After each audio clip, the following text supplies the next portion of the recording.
Hey everyone, it's Dylan from the Black Forest Wood Company. We're just here today to film our next YouTube video, and this one is going to be another how-to. We've got a really cool table here beside me. It's our Canadian quilted maple that we've cast. Basically what I want to do, I want to show you all the different steps of sanding. So we'll start with the orbital sander. I'll explain all the different grits we go through. I'll give some tips on, certain ways to hold your hand. For this piece here, we're going to be using our Mirka sanders. We really like these sanders in our shop here. They do have a dust collection on them as well for an option, so we've got like these little vacuum kits, and you can just basically hook a hose up to this and it eliminates all the dust while you're sanding. All of them are being used right now, so I got a dust mask. We'll make a little dust today. That's no big deal. And then the next most important thing is obviously the kind of abrasives you're going to use. So all of these techniques I'm going to explain today, they can be applied to any type of abrasive, but we really like these netted abrasives. Again, ours are from Mirka, but there's many other companies out there who make these, and you can see they're see-through kind of actually. And what that does is when you're sanding, if you have the vacuum hooked up, it'll actually pull the dust right through the sandpaper, and we just find these last a lot longer. Like instead of having the sandpaper that has the grit sprayed right onto it, that seems to get knocked off pretty easily and wears out. These just last a lot longer because if they do, get dull, you just blow out some of the dust and it like refreshes them. So we're gonna start at 120. Now we're gonna work our way all the way up to 320. That's gonna be the final grit, but the succession we're gonna follow is 120, 150, 180, 220, and then 320. So by following that whole procedure, it's going to give you the smoothest possible finish. If you were to let's say start on 180 and then only go up to 320, you would have a really hard time getting those sanding scratches out from the lower grits. And same thing, let's say if you started at 120 but you skipped 150 and went straight to 180, well then it's going to take a long time to get the 120 scratches out using 180. So you don't want to skip any grits. You want to make sure you follow that whole system, and doing that is going to allow you to get a really nice, even, smooth finish. And the first step that I'm going to do is I'm going to go around the whole perimeter, not the flat spot, just this angled part, and I'm going to go around the whole perimeter and remove those scratches from the belt sander.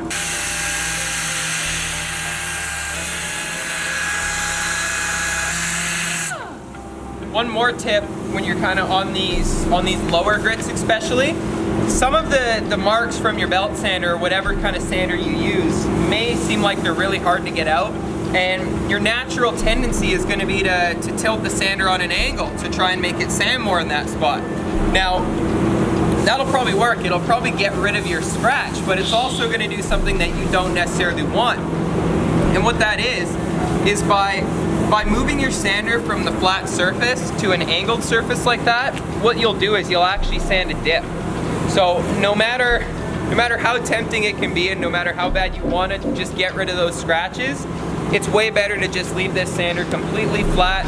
Take the extra time to do the work, because then you know that your finished surface isn't going to have bumps and divots in it. Now we're at the point where we've got our one surface cleaned up, and what we need to do now is we still want to sand this surface and we want to sand this surface, but we don't want to round over this transition. We want people to still be able to either visually see it or even follow it whenever they touch it. So kind of similar technique to when we did this edge. All you need to do when I approach this line here, I'm kind of tracing it right now with my finger. When I approach it when I'm on this face, what I don't want to do is tilt the sander any way like that. So you wouldn't want to expose more than half of this side of the sander to the other surface, because then it's going to want to round over. And same thing applies when I'm up here. When I'm sanding this top surface, it's really, really critical that the sander stays flat on this surface, because if I don't, you're gonna tilt it over and you're gonna lose that nice definition. So now we need to worry about sanding our edges. So it was cut by our CNC machine. So on here right now, there's marks from our router that we used to flush trim it, and then there's also marks from the router that was on the CNC. And anything that you see here right now is going to be way more obvious once it's finally finished. Now with this piece, normally on a table this size, you know, you've got about a 3-inch or a 2-inch edge to sand. So it's really easy to keep your sander flat. On here, we've only got about 3/4 of an inch. So it's really, really crucial that, again, my sander is staying flat, and it's a curved surface too. So it's a little more challenging, but the best way that I found to keep your sander flat, it keeps steady, consistent pressure into the piece of wood. So the lighter you go with the pressure on your hand, pushing like this into the wood, the easier it's gonna be for the sander to wanna move. Whereas the more pressure you have, now you don't wanna have, you know, so much pressure that you're denting the pad on the sander, but the more pressure you have, the flatter it's gonna stay.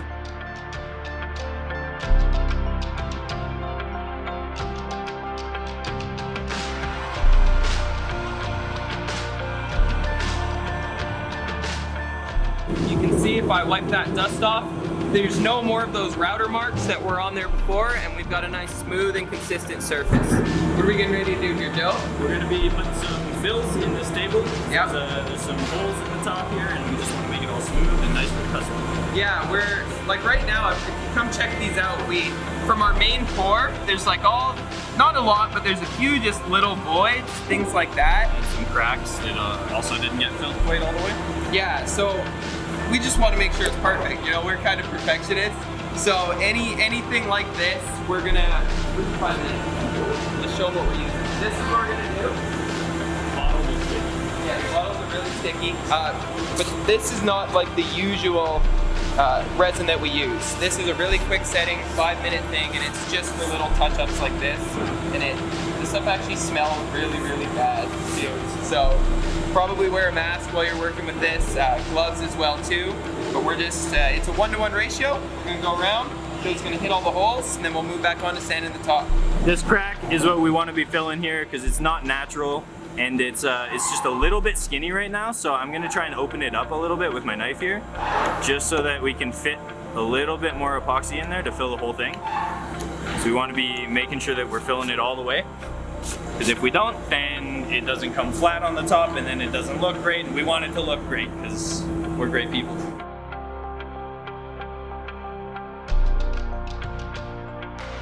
So what we're doing here is we're getting the air hose here, and we're just gonna spray out all the holes just to make sure that we didn't miss anything, because sawdust can build up in between any of the crevices, and then it's really easy to miss that, and we don't want to miss that because we want to get it all filled up. So yesterday we sanded up the bottom, and we tried to make that look all nice.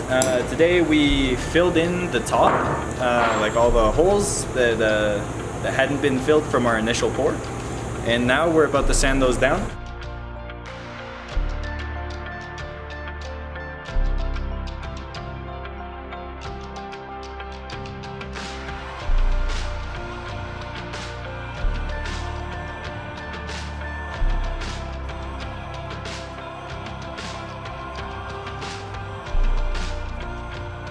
So we just brought the table up. We're about to apply some wood wax finish, extra thin.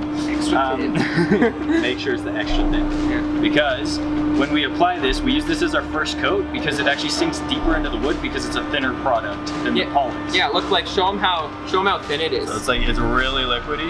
Yeah. It's almost the consistency of water, a little bit thicker. Yeah. But yeah, it'll penetrate more into the wood than the Pollux does.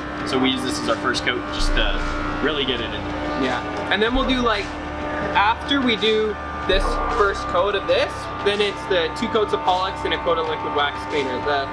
The Pollux is basically a thicker version of this, and then the liquid wax cleaner is just the waxes from the Pollux. So the liquid wax cleaner is what's gonna make it really shiny in the end. One advantage here with what we're doing right now, and instead of just applying this by hand, we're actually using a mechanical buffer because the pad that we have on there is actually gonna help to generate some friction. So it will heat up the oil and also help drive it deeper into those pores of the wood. What you just saw Josiah do there is just, he lifts it up before he goes over it with the buffer, because if you don't, you just get completely sprayed with the oil. I think we all kind of have clothes that have like a band of oily stains just like across our waist, so we're just trying to keep clean. Alright, so we already did 1 coat of Pollux on the bottom here, so it's looking pretty nice, and we're about to apply a second coat right now. So this time, we're actually going to be applying it a little bit differently. So instead of pouring it down and then hitting it with the buffer immediately, I'm just gonna rub it in with a Scotch-Brite at first, just so that it doesn't come over the edge and drip, because the table actually has a taper to it. So if we put oil on it, it would just roll off the sides and create like a bad edge.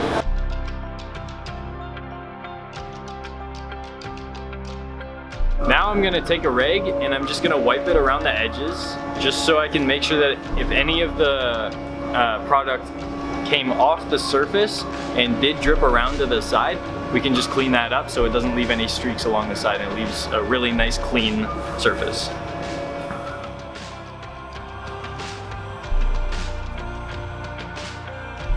Now we've cleaned up the edges on the table and we're just gonna go back to the top. We're gonna flip our pad over from this side, get a clean side on it, and then we're just gonna buff off any little extra bits of residue that we have.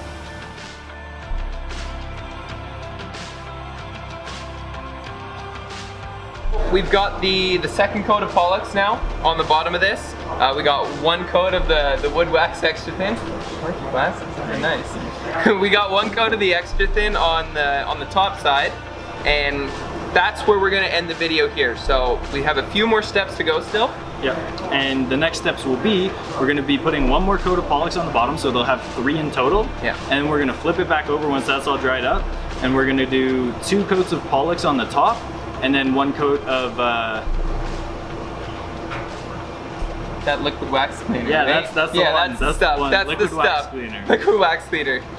But then once we've got that done, the table's finished. So if you guys want to see the finished product of this table, you're gonna have to head over to our Instagram, because that's where we're gonna post all the finished shots. But that's it for this video. We'll see you guys next Friday. Hope you enjoyed it. Woo! We're talking about donuts. Yeah. You wanna buy my donut? Yes. I'm cool. No, go.